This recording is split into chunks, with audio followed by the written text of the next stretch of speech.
daqui a gente teve que comprar outro. Vou entrar com ação cobrando o meu computador, que eu não sei se eu falei para vocês, que tá uma confusão. Queimou meu computador novinho que eu comprei esse ano. Queimou a fonte e a placa-mãe. Aí eu paguei R$1.400 para trocar a fonte, a placa-mãe e um gabinete novo. E queimou o meu... Oi, Ana.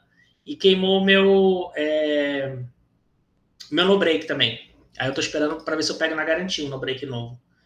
E vou entrar com ação na justiça. Já sei. Já tenho os protocolos. Inferno, isso dá certo. Eu tô sem a minha luz aqui. Eu tô meio no escurinho. Tô com a luz só do quarto, que é a luz de cima. Mas não tô com a luz que eu tenho aqui para melhorar. Perdão. Mas é porque, como eu tô sem no-break, eu tô sem tomada aqui. Fala, Jeff! E aí, professor? Ainda tá com seu computador queimado? Hã? Ainda tá com seu computador queimado? Não, então, eu tava explicando para os meninos. Consertei, eu paguei R$1.400, né? Porque se eu fosse esperar a Dell vir consertar aqui em casa, ia demorar demais. Aí eu paguei aqui R$1.400, botei uma placa-mãe nova, uma fonte nova, e tá aqui do lado. Não tá a mesma coisa, tô triste, mas tá funcionando, tá funcionando bem. O senhor não tava na sua casa quando foi embora a energia, não? Foi embora tantas vezes, cara, que eu nem sei dizer, mas eu acho que o dia que faltou, nesse dia, eu não tava em casa. Aí quando eu cheguei em casa, eu vi que tava queimado. Quando eu tentei ligar, ele não ligava. Toda vez que eu vai aqui em casa, embora, eu desligo tudo no meu quarto, TV, tomada, tudo. Pois porque o problema não é quando vai embora, o problema é quando ela volta, porque ela volta com um impulso elétrico muito forte e pode dar um curto, entendeu? Eu fazia isso com tudo, menos com o meu computador, porque ele estava ligado no no-break. Eu falei, tá no no-break, não precisa. Queimou o no-break, queimou o computador. Besta eu. Tem esse risco. É muito melhor desligar da tomada tudo do que deixar mesmo com o no-break, porque se o no-break der a pane nele, vai dar pane nas coisas também. Agora eu sei, agora é tarde demais. Mas eu vou entrar com ação na justiça e vou cobrar da SEA o conserto do meu computador. Tá certo. E aí, perdão, a última aula eu estava meio atazanado. Eu acho que eu dei até aula de laptop para vocês semana passada. Eu não consegui gravar. Semana passada não teve aula, eu acho. Não teve, então. É porque eu tava com o computador queimado, eu não consegui dar aula semana passada. Tava uma confusão, faltando luz toda hora. Não consegui. Mas tá gravando hoje tá tranquilo. Mas acho que é anterior. Fala. Professor? Não, só antes da gente começar a aula, queria conversar assim, não sei se só eu tô tendo esse problema, se os colegas também estão tendo. Mas é que... Será que a gente não podia negociar essa frequência de atividade? Tá, a gente pode. Eu posso dar uma pisada assim um pouco no freio e deixar vocês fazerem as que estão atrasadas aí. Tá com bastante. Eu já botei uma a mais, né? Cadê? Eu tava vendo isso hoje. Vamos olhar aqui como é que tá a situação de vocês. Eu tava vendo isso hoje também. Atividades. Essa foi a que eu botei hoje. Tem essa aqui, só 8 fizeram. Essa aqui só 10. Então, eu posso dar uma pisada no freio agora. A gente está concluindo esse módulo, inclusive, tá? Tem só mais essa aula e mais uma aula sobre esse tema, essa temática aqui, que é direito privado mesmo. Depois a gente vai entrar naquelas outras matérias avulsas. Direito de saúde, internacional, outras coisas aí que tem. E aí eu posso pisar no freio e só voltar com as atividades em janeiro, depois do recesso. Pode ser? Tem bastante aqui já feita. Por mim, tudo bem, professor. É que a gente tá tendo uma carga de material para ler muito grande esse semestre, porque são 6 matérias, pelo menos para mim, são 6 matérias. Aí todos têm material base e tal que a gente tem que ler. Salve! Eu dou uma pausa com vocês, então. E aí é bom que dá tempo de eu dar uma lida nos trabalhos que foram entregues já. Vou lendo já e comentando para vocês aí esses dias. Então eu dou uma pausa. Tem bastante feito já, né? Só mais esse, tá? Que eu passei hoje. Mas aí eu dou uma pausa e a gente retorna depois do recesso com as atividades de novo. Então eu não sei, eu tenho que ver ainda se eu vou fazer aquilo que eu tinha combinado com vocês, de dar a nota da primeira metade do curso, né? Em cima das atividades até dezembro e dar a nota da segunda a partir das atividades de janeiro. Eu vou pensar isso, eu aviso vocês. Ou se eu pego todas as que vocês fizerem até o final do semestre e dou a nota como eu fiz semestre passado. Mas é que semestre passado eu tive aquele problema que eu comentei com vocês com uma aluna que não fez nada, deixou para fazer tudo na última semana e deu BO. Então, cuidado com isso, tá? Por favor. Eu tenho essa compaixão com vocês de falar, não, ok, tá pesado, vamos dar uma parada, mas vocês têm que fazer o que tem aqui para entregar, viu? Tá bom assim?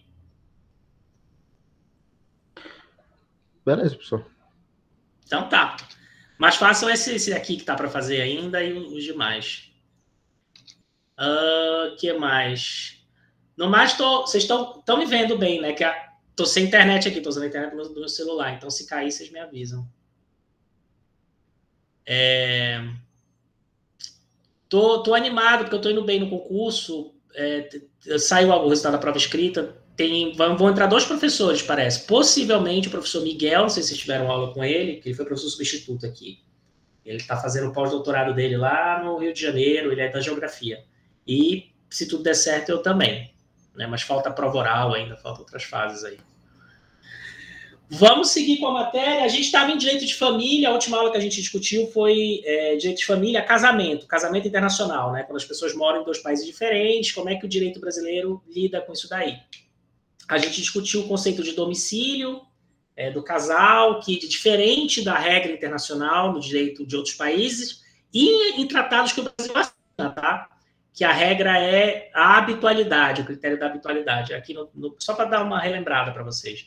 Aqui no Brasil, a gente não adota o critério da habitualidade, porque a lei de introdução ao direito brasileiro, né, a LINDB, ela... Deixa eu até abrir a LINDB aqui. Ela fala que não pode. Em geral, o judiciário brasileiro vai pela regra da LINDB. Apesar de que você pode usar a regra da habitualidade, né? As decisões judiciais, às vezes, elas usam a regra da habitualidade em algumas situações em particular, mas a regra não é essa. A regra é a regra do domicílio do conjugal, né? Que é aquele domicílio que é declarado pelo casal na hora que eles casam. Vamos para a sucessão agora, que a gente não viu ainda. A sucessão é quando a pessoa morre, né? Um dos membros do casal da unidade familiar falece, e aí regras na área internacional para isso, né? Casamento internacional, uma pessoa mora num país, outra no outro, tem bens no Brasil, bens em outro país, aí um dos 2 morre, como é que é? Qual lei se aplica, qual direito se aplica? Deixa eu abrir aqui o data show que eu preparei. E mostrar para vocês onde é que a gente está no material, viu? Quem está conseguindo acompanhar aí com as leituras, a Ana, que é super nerd, eu sei que tá. Deixa eu abrir aqui. Professor, tô para ficar doido, isso sim. Tadinha. A gente está aqui, sucessão internacional. Esse material está lá no Classroom, tá? Eu botei faz muito tempo. Eu botei o livro todo, mas eu botei especificamente a parte de direito de família que está aqui. A gente está aqui Deixa eu abrir de novo. A gente está aqui na sucessão internacional, que é a página 312, e a gente vai até o final disso aqui hoje, viu? Não é tanta coisa assim. Tem muita coisa no texto, mas eu vou digerir para vocês e aí vai ser tranquilo. Espera aí que tem gente entrando na sala. Oi, Alexandre. Então, vamos seguir com o PowerPoint aqui. A gente vai alternando com trechos do texto da Nádia para vocês irem vendo como é que é a discussão. Opa, peraí, tem mais um entrando. Oi, Sofia. Prolongamento do recesso. Qual recesso? Qual recesso? Recesso de dezembro? Vai do dia 22 ao dia 3 de janeiro, até onde eu sei. Você está sabendo de alguma coisa de prolongamento aí? Quem falou? Prolongamento? Acho que ele falou brincando, professor. Eu que estou pedindo. Tá. Eu não sei se eu comentei isso com vocês já, eu vi um memorando que está circulando na Pró-Reitoria de Graduação, que está discutindo o retorno ao presencial dia 3 de janeiro. Quando voltar do recesso, vou estar lá na Unifap. Não é nada oficial ainda, mas eu vi esse negócio rolando, esse documento. E está tudo voltando. A defensoria onde eu trabalho volta dia 1º de dezembro agora, presencial lá. Então, vamos ver aí, tomara, porque eu não aguento mais isso. Estou até comprando um data show já para dar minha prova e para usar nas aulas. Aí a gente vai ter uma aula de 3 horas, aí vocês vão ver. Que as coisas vão dar mais rápido, mas é mais puxado. Que surto, Carlos. Todo mundo cheio de coisa para fazer, geral surtando. Ah, tá. Então, eu não vou passar mais atividades, mas tentem fazer as que estão feitas aí, tá? Vocês têm dezembro tudo. Novembro ainda nem acabou. Tem mais essa semana e a semana que vem de novembro. E depois tem dezembro todo. Então, dá tempo de vocês fazerem as coisas. Vamos abrir aqui. Cadê a apresentação?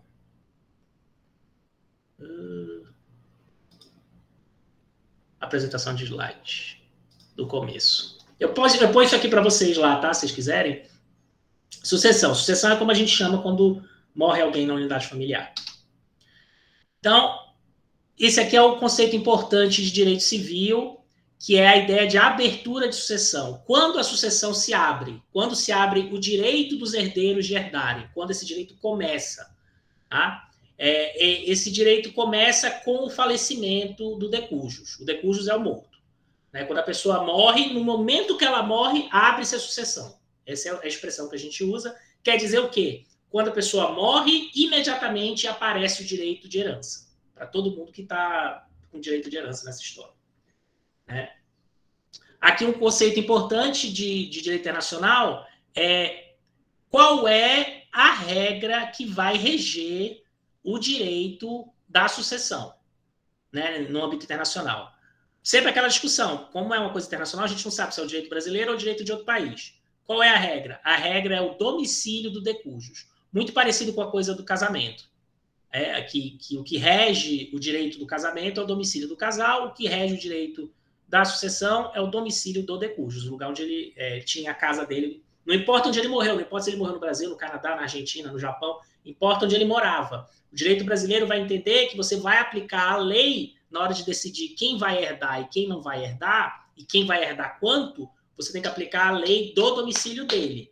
Mesmo que a coisa esteja sendo julgada aqui no Brasil, por qualquer razão, se o domicílio dele era nos Estados Unidos, o juiz brasileiro vai ter que aplicar a lei americana. Né? Com exceção daquelas situações de imóveis no Brasil, que a gente já viu. Vamos ver aqui. A nacionalidade do decujus não importa, isso é importante, tá? Porque antigamente a regra era da nacionalidade. O direito que ia reger a herança era o direito da nacionalidade do decujus. Não é mais assim. É o domicílio agora. É possível a abertura de múltiplas sucessões. A pessoa pode ter a sucessão aberta no Brasil, nos Estados Unidos, na Itália, em vários lugares, porque o direito daqui não tem como controlar o direito de lá. Então, é possível acontecer isso. Né? Mas aí vai se discutir as coisas em juízo para ver como é que se resolve. Aí você pode ter decisões diferentes num país e no outro. Não tem como o Brasil obrigar os Estados Unidos a cumprir uma decisão brasileira. A regra internacional, na maioria dos casos, é a do último domicílio, mas a pessoa pode ter vários domicílios ou a regra pode ser a nacionalidade. Em outros países, não no Brasil. No Brasil é o domicílio. Né? No direito internacional, como eu falei para vocês, outros países usam o critério da habitualidade, não do domicílio, onde a pessoa morava mais tempo. Como a pessoa pode ter mais de um domicílio, isso pode dar confusão. Né? Na lei brasileira mesmo, porque a lei brasileira fala em domicílio. E aí o juiz vai ter que, de alguma forma, usar algum critério para decidir qual é o domicílio que importa. E aí ele pode se valer do critério da habitualidade, porque tem um tratado internacional que o Brasil é signatário que fala na habitualidade. Né? Mas o direito brasileiro ele não se vale disso aqui, a princípio. A princípio é um domicílio. Noções gerais de sucessões para vocês, tá? Coisa básica de direito civil.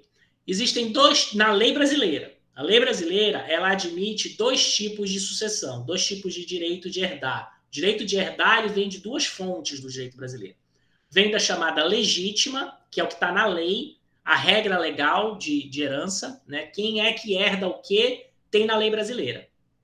Se é o filho, se é a esposa, se é a amante, se é o pai, a mãe, quem é que vai herdar, está na lei. Tem uma ordem legal no Código Civil Brasileiro. E existe a herança testamentária. A herança testamentária é aquela que o decujus, antes de morrer, fez um testamento, e nesse testamento ele disse o que ele queria deixar para quem ele queria deixar. Pela lei brasileira, existe uma regra que é uma regra assim, de ferro, que não pode ser mexida, que é a ideia de que você só pode testar até 50% do que você tem. Você não pode fazer um testamento de tudo que você tem. Você só tem direito a testar 50%. O resto segue a regra da lei.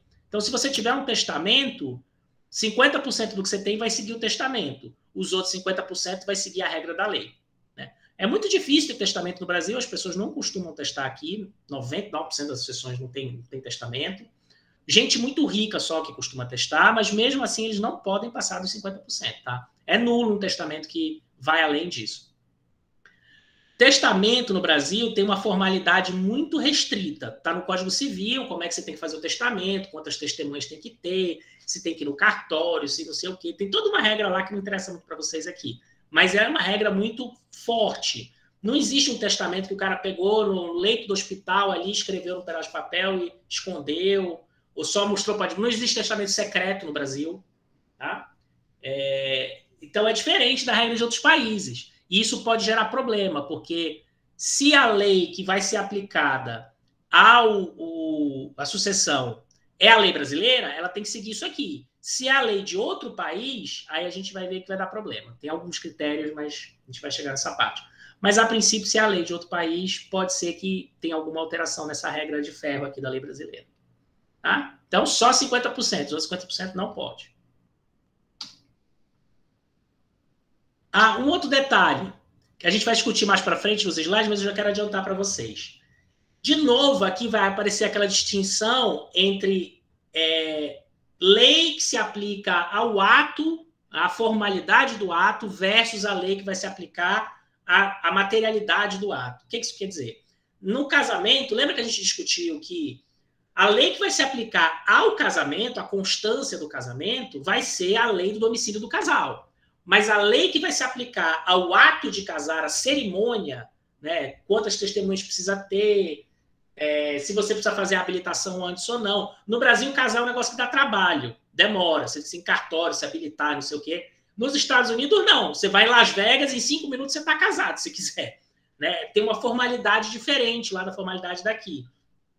A gente viu na discussão sobre casamento que a lei brasileira, a jurisprudência, entende que o ato de casar vai obedecer às regras do local onde o casamento está sendo celebrado. A lei do local onde as pessoas estão casando. Mas a lei que vai se aplicar à constância do casamento, particularmente que vai reger, né, o regime de bens, separação total, comunhão parcial ou comunhão universal de bens, vai ser a lei do domicílio do casal. A mesma lógica é aqui, tá? Quando a gente for discutir testamento. O testamento ele é um ato formal e ele tem regras para se você tem que seguir para fazer o testamento. Como eu disse para vocês, no Brasil essas regras são muito restritivas. Em outros países, não. É muito mais fácil fazer testamento. E aí o direito brasileiro entende que a lei que vai reger o ato de testar é a lei do local onde o testamento for feito. Porém, o conteúdo do testamento, né, sobre o que a pessoa pode testar, por exemplo, se ela pode testar 50% ou mais, vai ser a lei do domicílio do decujus. Não é uma distinção muito fácil na prática, tá? Tem situações onde você pode argumentar que uma distinção formal, na verdade, implica numa distinção material de fundo. Então, dá discussão jurídica isso daí. Se uma parte vai dizer, não, isso aqui trata-se de uma regra formal do ato. A outra parte vai dizer, não, isso trata-se de uma regra material, né, que importa para a substância do ato. E aí a lei aplicável vai ter discussão. A mesma coisa no casamento, como a gente viu. Algumas pessoas vão dizer, não, isso aqui é uma regra que diz respeito somente à celebração do ato. Outra, não, essa regra da celebração do ato tem consequências no direito material. Né? O que eu quero que vocês entendam é a gramática da coisa, da discussão jurídica. A gramática questões relativas ao ato em si, ao procedimento para fazer a coisa, rege-se pela lei do local onde o ato foi praticado. Porém, o conteúdo do ato, aquilo que diz respeito ao direito material, vai ser regido pela lei do domicílio do decujus. E, no caso do casamento, pela lei do domicílio do casal. A gente vai ver alguns exemplos disso mais para frente, de onde dá briga nisso daí. Existem exceções, tá? A regra geral. Essa regra de que aplica-se a lei do domicílio do decujus. Tá? Essa exceção tem a ver se algum dos herdeiros é brasileiro, aí a gente vai ter distinções. Por exemplo, tem os exemplos aqui, mas deixa eu adiantar para vocês antes de ler. Deixa eu ler a lei para vocês primeiro. Porque essa distinção está na lei, na LINDB. Quando algum dos herdeiros é brasileiro, a lei brasileira dá preferência para aquela lei mais benéfica ao brasileiro. Não necessariamente é a lei brasileira, pode ser a lei estrangeira, desde que ela seja mais benéfica para os herdeiros brasileiros. É isso. Cadê?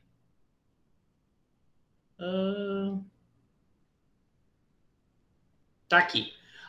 Parágrafo 1º do artigo 10º da Lei de Introdução ao Direito Brasileiro.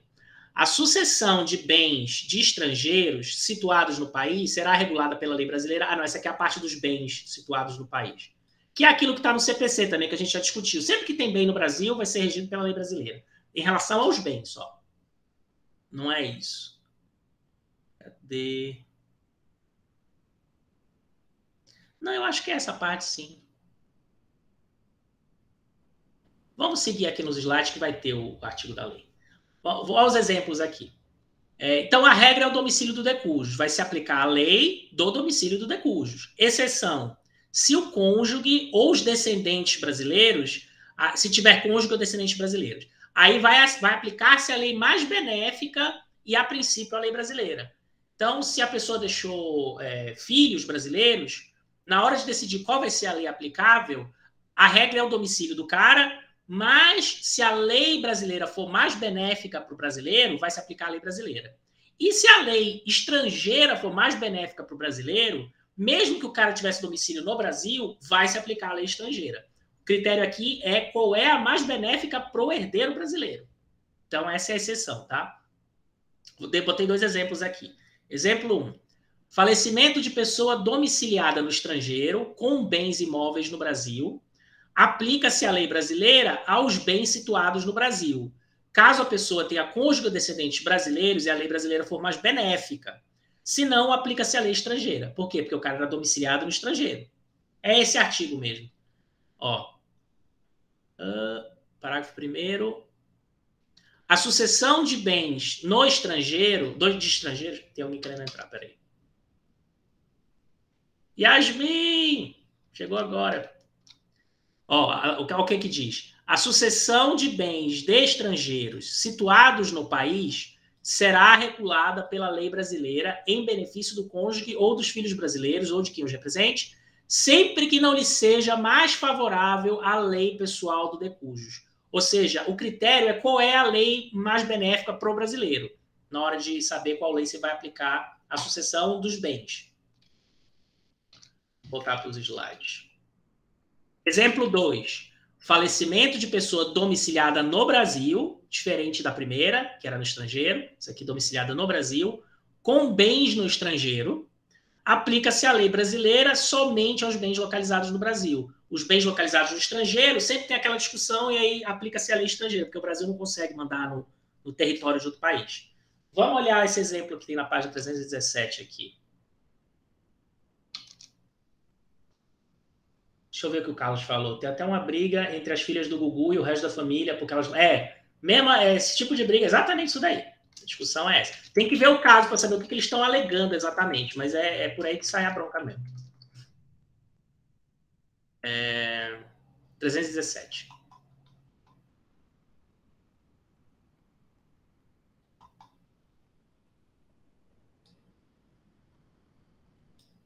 Tá aqui.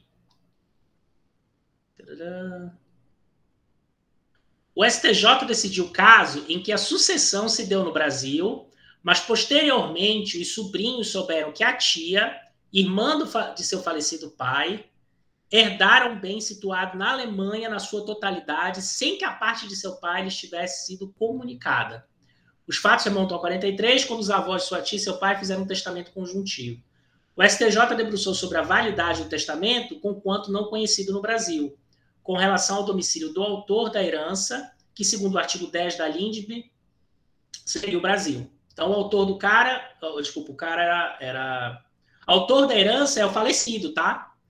Ele morava no Brasil.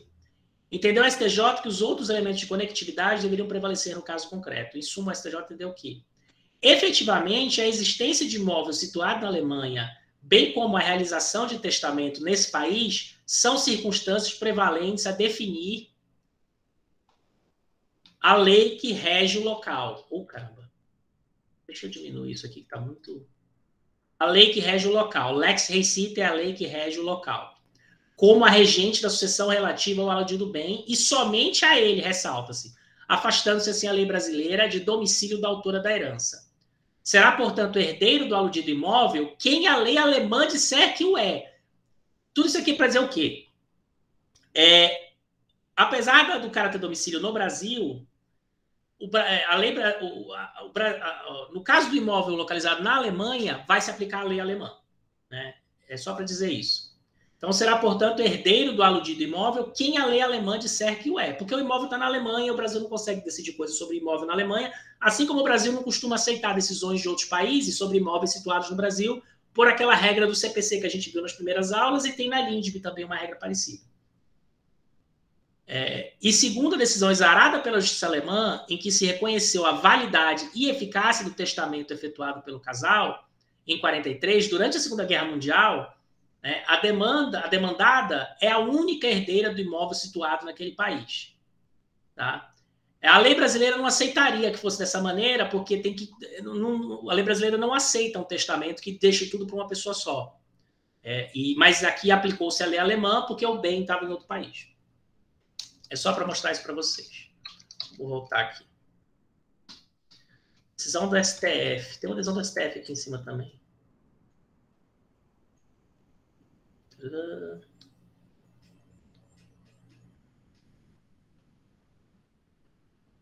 É a coisa de bens no estrangeiro. Se os imóveis, bens imóveis, tá? Bens móveis é outra história. Porque bens imóveis mexem com território nacional. E aí todos os países são meio protetivos com essa coisa do território nacional. Toda essa situação aqui tem a ver com essa regra. A habilitação dos herdeiros. O que é a habilitação dos herdeiros? Quando é aberta a sucessão, surge o direito de herdar para quem é herdeiro. Mas para a pessoa efetivamente herdar, ela precisa se habilitar no processo de herança. Né? No processo do inventário, na ação de inventário que vai levar à herança. E aí existem regras para a habilitação dos herdeiros. Quem que pode herdar, quem não pode herdar. Tá? Antes de eu falar disso aqui, deixa eu só explicar rapidinho para vocês como é que funciona quando alguém falece. Quando alguém morre, na lei brasileira mesmo. Abre-se a herança e aí você pode fazer todo o procedimento da herança, da partilha, de dividir os bens entre os herdeiros todos, de maneira não judicial a princípio. Desde que todo mundo esteja de acordo e desde que não tenha menores envolvidos na herança. Senão, você tem que fazer de maneira judicial. Né? Como é a maneira consensual que não é a judicial? Junta todo mundo, chama um advogado, você estabelece um documento onde diz o que cada um vai ficar com o quê, vai no cartório, legaliza isso tudo em cartório para particular mesmo, e depois você faz a partilha, cada um vai pegando o seu.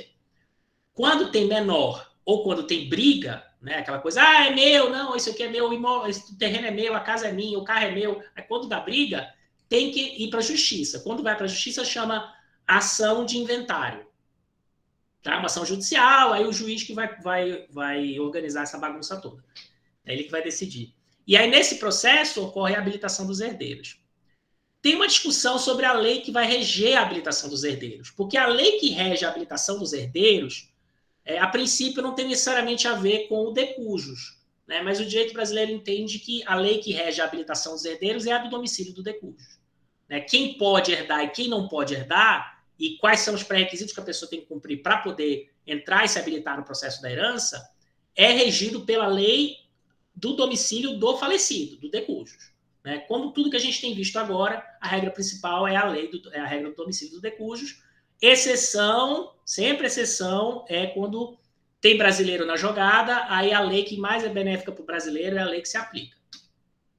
Exemplo, página 320. Opa.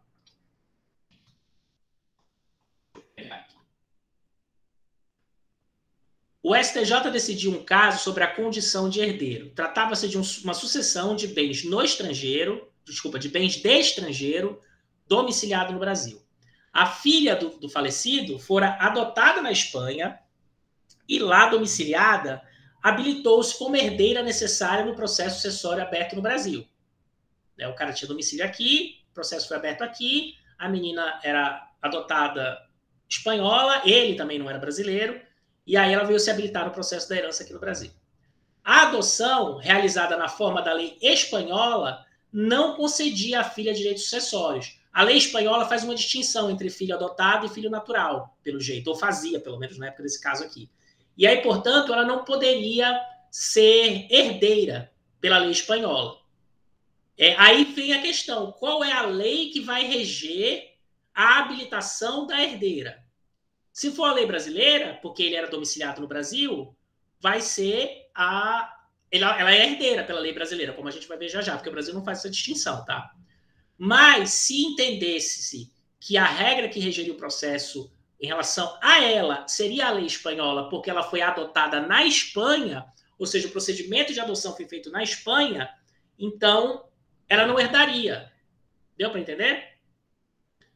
Afirmou o STJ que a lei aplicável à sucessão, que determinaria quem teria a qualidade de herdeiro, era a lei do último domicílio do decujus, que é a regra geral no Brasil, né? Que no caso seria a lei brasileira. E pela lei brasileira não se faz distinção entre filho natural e filho adotado. Então ela entraria como herdeira sim. Essa é a decisão do STJ aqui. Por que aparece essa briga? Além do fato que as pessoas gostam de dinheiro. Por que aparece essa briga? Qual é o argumento jurídico de quem queria tirar ela do processo da herança? O argumento é, a lei que rege a habilitação do herdeiro é a lei do ato que deu direito a ele a herdar. Se o ato que deu direito a ele a herdar é o fato de ele ser filho natural da pessoa, ok. Mas aqui o ato que dá direito à herança para essa menina foi a adoção. E a adoção foi um processo que foi feito na Espanha. Se você segue a regra da espanhola para dizer que o direito dela advém desse ato, ela não vai poder herdar. Mas aí no Brasil entende-se que não. Toda discussão sobre herdeiros, quem herda, quem não herda, habilitação de herdeiro, né, tudo que envolve o direito de herdar, se estabelece pela regra do domicílio. Né? E como o domicílio dele é o domicílio brasileiro, a menina vai herdar sim. Como a lei brasileira não faz qualquer distinção entre filhos naturais e adotados, a filha adotada no estado estrangeiro foi considerada herdeira na sucessão de bens situados no Brasil. A lei do domicílio da herdeira só seria considerada para a questão da capacidade para receber a herança, sendo que capacidade para receber a herança não se confunde com a qualidade de herdeiro. Enfim, está meio confusa essa frase da Nádia aqui. Está mal escrito isso aqui. Mas vocês entenderam a lógica, né? Como o domicílio dele era aqui, as leis que vão reger a habilitação dos herdeiros serão as leis brasileiras. Se ele tivesse domicílio na Espanha, aí essa discussão talvez tivesse alguma validade, porque, né, pela lei brasileira, o domicílio dele na Espanha implicaria que a regra da sucessão e as regras sobre a habilitação de herdeiros seria a regra espanhola. E aí, pela lei espanhola, filho natural e filho adotado são coisas diferentes na hora de herdar. Qualquer dúvida vocês me interrompem, mas acho que deu para ficar claro. Isso aqui eu já expliquei para vocês. Questões de forma versus questões de substância. Né? Aquilo que eu adiantei para vocês já, que vai dar algum tipo de discussão judicial que pode aparecer. O que eu quero para vocês não é que vocês decorem todas as situações onde a questão de forma e a questão de substância, o que é forma e o que é substância. Porque essas coisas não são muito objetivas, não. Depende do juiz. O que eu quero que vocês entendam é a regra geral e como você decide isso, e como você argumenta isso numa situação concreta. Né? Eu vou dizer que se eu quero aplicar a lei estrangeira, eu vou dizer que é uma questão de forma, porque, né, o ato foi praticado, assim como o caso da herdeira. É típico essa situação aqui da menina. O que a pessoa argumentou? Como o ato de adotar é um ato que foi praticado fora do Brasil, tem que se aplicar a lei estrangeira, porque é uma questão de forma. Né? A adoção tem que reger a lei que regeu a adoção, né? Porque a adoção é um procedimento separado.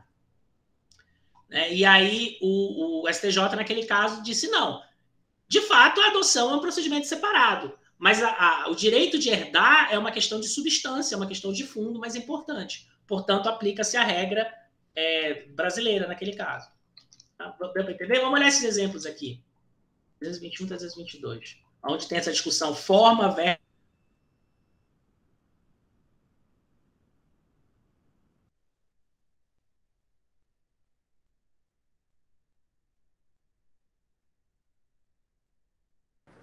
Caímos. Caímos. Ele caiu.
Voltou! Voltou? Voltou, professor. Aí, vamos seguir aqui. Então, estava falando de questões de forma versus questões de substância, né? Vamos olhar os exemplos, outros dois exemplos que tem aqui no texto da Nádia. Eu gosto muito da Nádia por isso, ela tem os casos concretos para ilustrar o argumento. Gabriela Lage faleceu em Roma, onde era domiciliada e dispôs em testamento particular sobre seus bens, entre eles imóveis, aqui situados. A competência da justiça brasileira foi determinada em face da situação dos bens. Aberta a sucessão, discutiu-se a validade do testamento, feito sem testemunhas. Decidiu o Tribunal de Justiça do Estado do Rio de Janeiro que o testamento realizado na Itália, de acordo com as normas preconizadas no Código Civil italiano, era válido e deveria ser cumprido no Brasil, porque ela era domiciliada na Itália, né? Então, valeu o testamento que foi feito lá e também pela regra do domicílio. As diferenças estavam nos requisitos de forma, pois o testamento particular no Brasil exigia 5 testemunhas, enquanto na Itália podia ser escrito de próprio punho. Como eu falei para vocês, tem exigências muito restritivas aqui no Brasil sobre testamento. Aqui está, não sei se é o código antigo ou se está no novo, mas, de qualquer forma, o ato exigia 5 testemunhas. Na Itália não existia testemunha nenhuma. E no Brasil, se você faz um testamento que não segue a forma da lei, ao pé da letra, o testamento é completamente nulo, tá? Por isso que aqui entendeu-se que a regra de o número de testemunhas que precisa para fazer o testamento não tem nada a ver com o direito de herdar, não tem nada a ver com a substância do testamento. O direito de herança, quem vai ficar com quanto, esse tipo de coisa, não tem a ver com a forma, né? As testemunhas têm a ver com a forma. E aí, por isso, aplicou-se a lei italiana. Não só por isso, mas porque ela era domiciliada em Roma também. Mas a discussão aqui não é porque ela era domiciliada em Roma, tá? Mas porque a questão de um número de testemunhas necessário para fazer um testamento é uma questão de forma. Assim como a questão do número de testemunhas necessário para casar, porque aqui no Brasil tem regra de você precisa de testemunha para casar também. Não dá para casar escondido. Em outros países, você casa escondido. Em Las Vegas, você pega a tua mulher, vai lá em Las Vegas e casa, depois conta para todo mundo. Aqui no Brasil, isso não pode ser feito, não pode ser assim. Mas, trata-se de uma questão de forma, portanto, seria aplicável à lei italiana. É esse caso aqui. Esclareceu também ainda o tribunal que, em matéria de testamento, o princípio dominante é sempre no sentido de preservar a declaração de vontade do testador, desde que respeitada a ordem pública e que não seja uma fraude à lei. Vamos para o próximo. No julgamento do caso pelo STF, esclareceu-se que a lei aplicável à forma do testamento deveria observar as disposições da lei do local do ato, Roma, e não o artigo 10 da LINDP da sucessão. Tá? Não havia proibição no Brasil a testamento particular, apenas diferença nas formalidades requeridas segundo a lei italiana.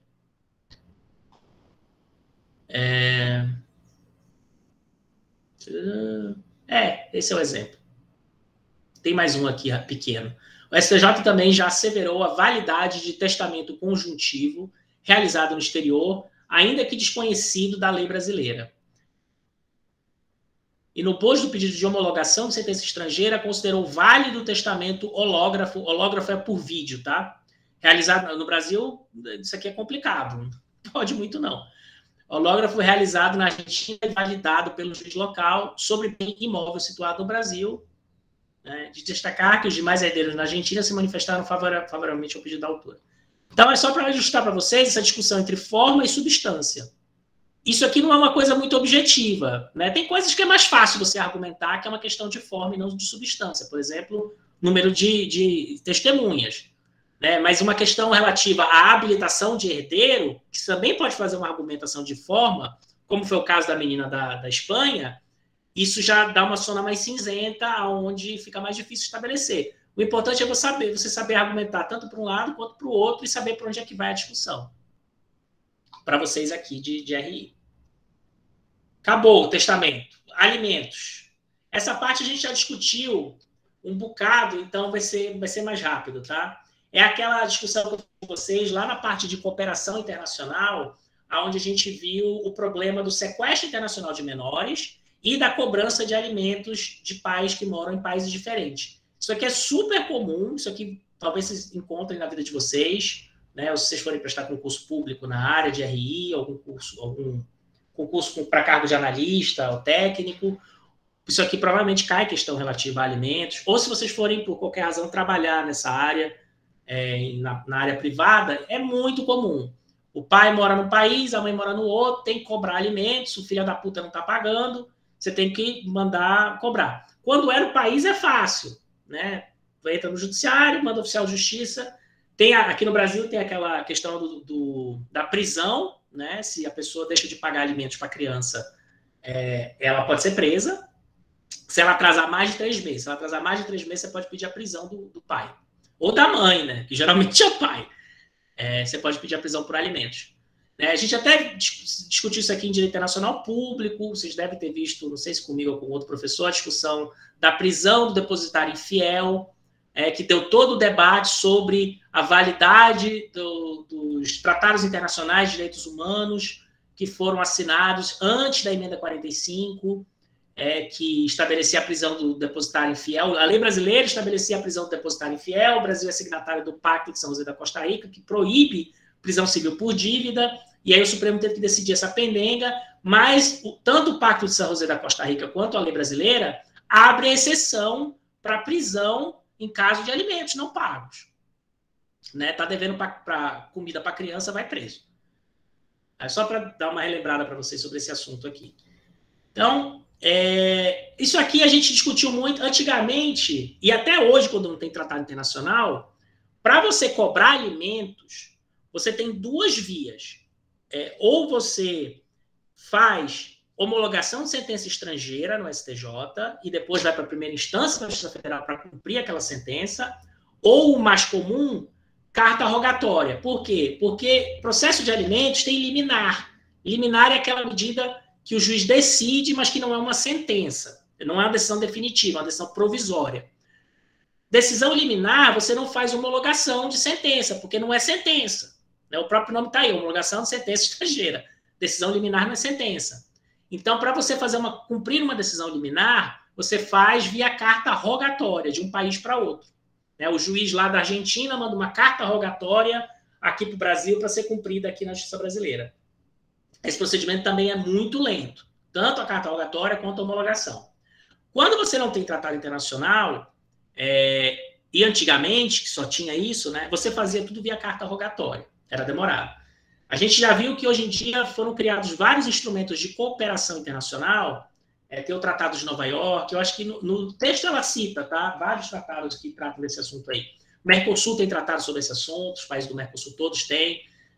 Tem esse Tratado de Nova York, que vários países do continente americano são signatários, que aceleram esse processo. Você não precisa fazer carta rogatória. Entra naquele mecanismo da cooperação internacional, onde você tem uma autoridade no país que vai receber a demanda e essa autoridade vai acelerar o processo e dar entrada na justiça de primeira instância no país para garantir esse direito. Nesses tratados todos, em particular a Convenção de Nova York, mas todos os tratados que envolvem alimentos no Brasil, a autoridade central no Brasil que vai fazer vai receber os pedidos e vai direcionar isso para a justiça de primeira instância aqui no Brasil, é a Secretaria de Cooperação Judicial e Recuperação de Ativos.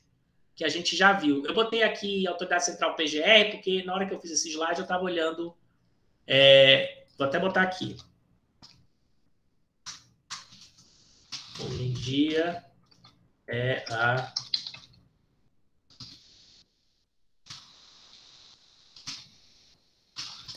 Professor, não tá compartilhando a tela. Vou já voltar. Não, faz tempo que não tá compartilhando ou foi só agora? Então.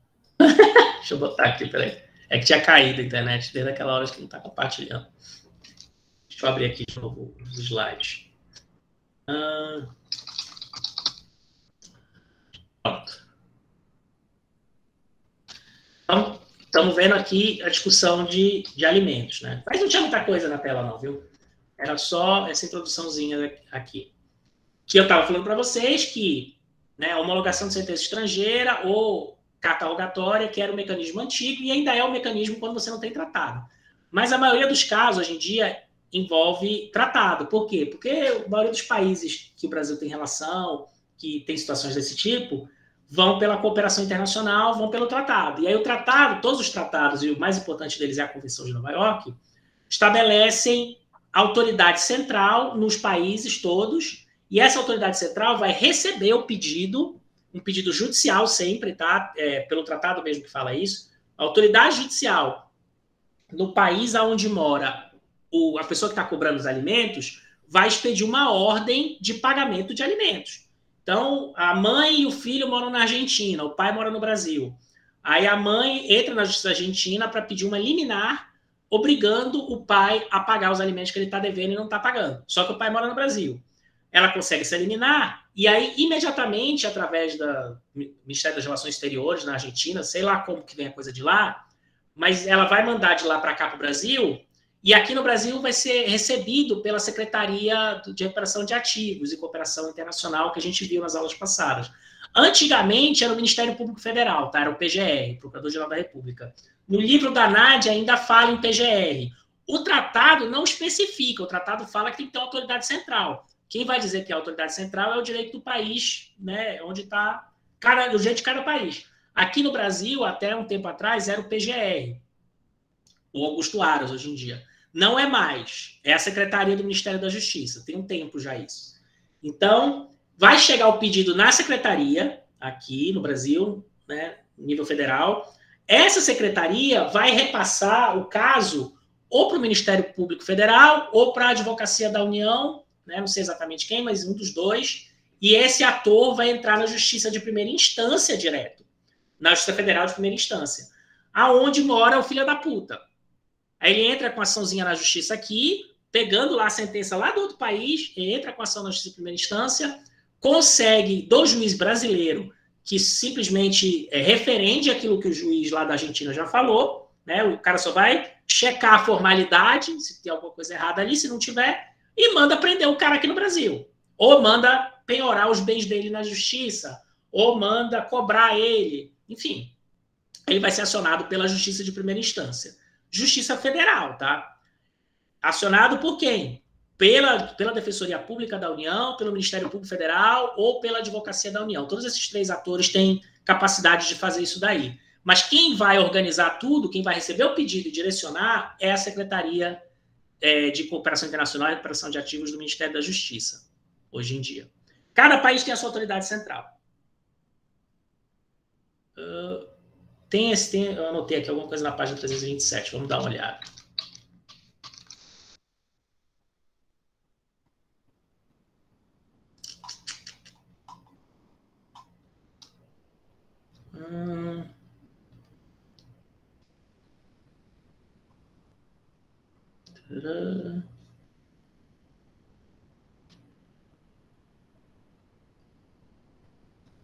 Não, isso aqui eu não quero nem discutir isso aqui, porque ela fica falando em procurador-geral. Não é o procurador-geral mais. Vou até tirar isso aqui do slide. O Mercosul todo aplica a Convenção de Nova York. O Mercosul tem uma convenção própria também, mas ela é igualzinha à Convenção de Nova York. A Convenção de Nova York tem até alguns detalhes mais interessantes. Então, só anotei isso aqui. O texto dela discute isso. Vou voltar aqui para o... Peraí. Ah.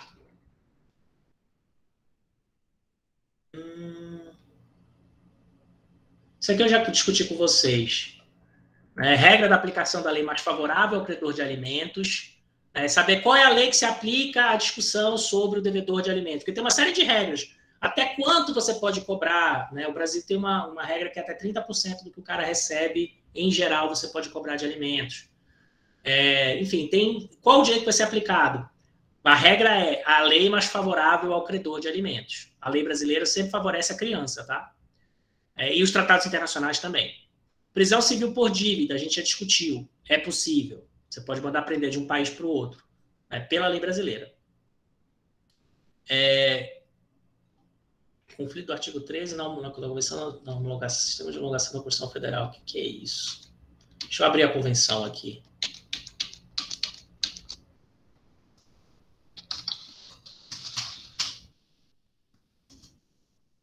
Alimentos. Qual decreto?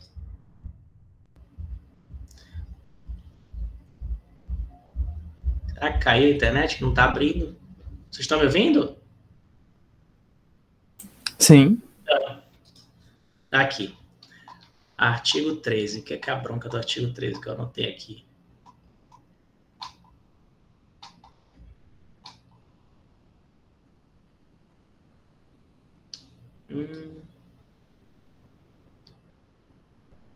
Não é isso aqui, não. Depois eu descubro o que é que eu falo para vocês. Está anotado aqui no slide. Polêmica da assistência jurídica gratuita. Essa convenção de Haia, que também é sobre o assunto, tá? Mesmo assunto de menores, e várias outras convenções que foram feitas nesse sentido. Essas convenções são antigas. As primeiras de Nova York são da década de 60. Elas têm um mecanismo interessante, que é a obrigação da assistência jurídica gratuita. Porque, na época que eles foram criados, esses mecanismos, os países não tinham a obrigação de dar assistência jurídica gratuita para as pessoas. Então, se eu entrava com um pedido lá da Argentina para, sei lá, para o Uruguai, e o Uruguai não tinha assistência jurídica gratuita, a pessoa não, ficava a ver navios, ela não conseguia fazer esse pedido. Não é que ela tenha conseguido eliminar lá no país dela, ela não conseguia efetivar no país de onde o cara mora, porque ela não tinha como pagar advogado em outro país, que é um troço caro. Então, tem uma discussão no texto da Nádia também sobre essa coisa da assistência jurídica gratuita. Hoje em dia, para o Brasil, isso aqui é completamente... Não se discute, porque o Brasil tem defensoria agora, desde 88, e na prática, desde 3 anos atrás aqui no Amapá, porque até 3 anos atrás não tinha no Amapá. Mas tem a Defensoria Pública da União, que é a defensoria que cuida desses casos, porque vai na Justiça Federal. Essa existe há muito tempo. Então, para tudo no Brasil, você tem defensoria pública, se a pessoa não tem dinheiro para pagar advogado. Então, o mecanismo do tratado nem precisa discutir ele mais, porque pela lei brasileira você tem direito a defensor, tá? Mesmo que, enfim, você não tenha dinheiro. Mas em outros países ainda é o caso. Nem todo país você tem direito a defensor público ou alguém que vá pleitear o seu direito em juízo. Então, tem essa discussão no livro da Nádia sobre a importância desse negócio quando foi criado. Sequestro internacional de menores, é o último ponto, tá? Isso aqui a gente já discutiu bastante também, é muito interessante esse tema, acontece pra caramba. A mãe louca que pega a criança do pai e sai correndo com ela para outro país, ou o pai louco que pega a criança do outro pai e sai correndo para outro país. Hoje em dia, vocês imaginam as combinações que possam existir disso daí. Mas é muito comum dentro do país e no meio internacional. Eu acho que eu até falei nas aulas passadas do exemplo recente, que deu muito na mídia, de uma mãe que tomou a criança, morava no Canadá com o pai canadense, a criança morava lá. Aí a mãe, adolescente, pré-adolescente, a mãe foi lá, pegou o moleque e trouxe para o Brasil sem avisar o pai. Ou trouxe a pretexto de passar férias e aí não mandou de volta depois das férias. Também tem isso. A pessoa, como tem aquelas situações de guarda compartilhada, às vezes você pega a criança normalmente. Aliás, é o mais comum. Você pega a criança, vai passar o fim de semana lá em casa. Depois não devolve mais. Desaparece com a criança. Fala, não vai voltar não, vai ficar comigo aqui agora. Aí a criança vira aquele cabo de guerra para o casal. O casal está brigando, um está com ódio do outro e ficam usando a criança como arma. Quem sofre é a criança. E aí, antigamente, isso era um problema muito grande porque não tinha os tratados, né? Então, o único mecanismo para você conseguir recuperar a criança era a carta rogatória e a homologação de sentença. E aí, como eu tenho batido no martelo com vocês isso muito, essas coisas demoravam muito. Outro problema mais sério que se impunha do ponto de vista jurídico numa situação dessas era o fato de que, na hora de chegar aqui o pedido para mandar a criança de volta, o pedido se baseava no direito da mãe de ser mãe, do filho dela, manda o meu filho de volta. Só que o cara é pai também. E aí ele já tinha entrado aqui no Brasil, na justiça brasileira, com um pedido de guarda da criança, por ele ser pai. E o juiz brasileiro já concedia esse direito para ele com base no direito que ele tem de ser pai. Quando chegava a decisão estrangeira, não se homologava a decisão ou não se dava continuidade ao processo no Brasil, porque já tinha uma decisão de um juiz brasileiro. E o judiciário brasileiro ele é muito, muito nacionalista. Ele não aceita coisa de outro país se já tem uma decisão daqui. Né? A decisão daqui vale mais do que a de fora para o judiciário brasileiro. E aí ficava esse rolo todo por anos, a criança virava adulta e passava um trauma do caralho por causa disso. E, enfim, era um problema. Com os tratados, eles resolveram esse sistema de duas formas, esse problema de duas formas. A primeira delas foi criando a figura da autoridade central, que a gente já discutiu. Cadê? A figura da autoridade central. Ou seja, você não precisa mais fazer isso via homologação, nem carta rogatória. Você faz direto, né, com a ordem lá do país de origem, pela autoridade central aqui no Brasil, via primeira instância da Justiça Federal Brasileira, que vai mandar pegar a criança, busca e apreensão, chama, ordem de busca e apreensão, vai pegar a criança, botar no avião e mandar de volta. Mas o segundo ponto, mais importante do que esse, foi que mudou-se o marco jurídico da discussão do assunto. Não se discute mais, nesses casos onde tem o tratado, quem é o pai da criança, quem é a mãe da criança, quem tem direito de guarda da criança, quem tem poder familiar sobre a criança. Não se discute mais nada disso, porque essa discussão parava tudo e aí a coisa se alongava por muito tempo. O critério agora é o domicílio habitual. Né? Isso se chama rapto legal. É quando você rapta uma criança que é sua. Por isso que é rapto legal. Você é pai, mas está sequestrando a criança na prática. E aí, para resolver isso, como eu falei para vocês, criou-se a discussão da habitualidade. E aí não importa mais quem tem a guarda da criança. Quem é o pai, quem é a mãe, quem tem poder familiar. A única coisa que se discute é, a criança morava onde? Morava no Canadá. E ela foi levada para um pai, para uma mãe, para uma avó, para outro país, foi. Então, devolve a criança para o Canadá. Porque o domicílio habitual dela é no Canadá. Então, o direito de retorno da criança não tem mais a ver com o direito do pai sobre a criança. Tem a ver com o direito ao domicílio habitual da criança. Aonde que ela tem o domicílio habitual? Tal lugar? Então, devolve ela para lá. Isso tem a ver com o princípio do melhor interesse da criança, que é um princípio internacional, princípio brasileiro, né, que sempre interpreta as coisas a partir do ponto de vista do que é melhor para a criança. Sempre assim. E aí, nesse caso, né, esse dispositivo que fala da habitualidade é um dispositivo que foi criado, interpretado, justamente porque ela é do melhor interesse da criança. A criança não quer, a criança mora num país, morou anos lá, tem os amiguinhos dela na escola, tem todo um ambiente familiar ali, e ela é tirada à força, sem aviso prévio, sem nada, de um país para outro, isso é um trauma para a criança. Por mais que aí rola alienação parental, o pai fica falando mal da mãe no ouvido da criança em outro país, dizendo que a mãe não presta, não sei o quê, é uma zona isso daí. Então a justiça fala, pega logo a criança e devolve, porque senão a criança vai ficar ruim da cabeça. Aí os outros slides são explicando isso. Eu já falei desse exemplo para vocês em várias aulas anteriores, porque tem a ver com o mecanismo da cooperação internacional. Né? E é um troço muito interessante, porque foi muito criativo isso dos tratados internacionais, de mudar o marco da discussão. Porque sempre que você fala em criança, você discute quem tem direito de poder familiar sobre a criança. Antigamente no Brasil chamava pátrio poder. Né? Por quê? Porque era poder do pai, a mãe não tinha. Quem tinha era o pai. Hoje em dia não. Todos, o pai, a mãe, ambos os pais da criança, sejam duas mulheres, sejam dois homens, sejam uma mulher, não importa a combinação, ambos têm poder igual sobre a criança. Mas se você ficava discutindo o poder que o pai tinha sobre a criança, ao invés de discutir o direito da criança de voltar para a casa dela. Né? Então, os tratados internacionais nessa área foram muito inteligentes, e os internacionalistas que elaboraram isso daí foram muito, muito virtuosos. Quando eles falaram, não, vamos parar de discutir o direito do pai, vamos discutir o direito da criança. E aí criou-se o critério da habitualidade. Onde que ela mora? Manda ela para lá de volta, então. Tá bom? E aí a gente encerra direito de família. A próxima aula, semana que vem, vai ser sobre contratos internacionais. É uma aula simples, eu quero terminar ela logo para a gente entrar nos outros temas. Eu não vou passar trabalho sobre ela, não, tá? Sobre a parte de contratos internacionais. Negócios jurídicos internacionais é o tema. A gente vai discutir um pouquinho. Fala, Gilvan. Só sobre o trabalho, professor. Boa tarde, turma. Até quando é para entregar essa primeira remessa dos trabalhos? Essa primeira remessa vocês me entregam até o recesso, até o início do recesso, antes de acabar as aulas, tá? O recesso começa dia 22 de dezembro, a nossa última aula é sexta-feira, dia 17.